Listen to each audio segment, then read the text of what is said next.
কই রে লেবার, মশলা দে। লেবার বলবে না। লেবারকে লেবার বলবো না তো কি বলবো? লেবার, মশলাটা দে। লেবার কি কার মাইতে বলবে? হ্যাঁ মিস্ত্রি বলো, হেল্পার বলো, শুরু থেকে যাবো, কিন্তু লেবার বলবে না। হ্যাঁ, আমাদেরকে লেবার বলবে না। আমাদেরকে মানে শুধু আমাকে বলবে না, তুই তো লেবারে পড়িস নুনু মুখ।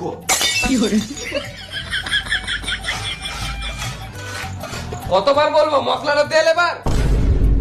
লেওড়া মুখ মিস্ত্রি তখন থেকে বলছি লেবার বলবে না, লেবার বলবে না, মা তখন থেকে বলেই দিছে। লেবারকে লেবার বলবো না তো কি বলবো? কড়াই ছুঁড়ে মেরে দেবো, কর্নিত করে গাড়ের কোনায় মেরে দেবো, ইটে করে গিটে মেরে দেবো। মুখে ইট ভরে প্লাস্টার করে দেবো। কানা মারাইছে। ঝগড়া হয়ে গেল না আরো করবে? বেশি গাড় পাকামো না মেরে তাড়াতাড়ি মশলাটা দে, না তো আমাদের মালিক এসে আমাদেরই গাড়ে মশলা ভরে দেবে।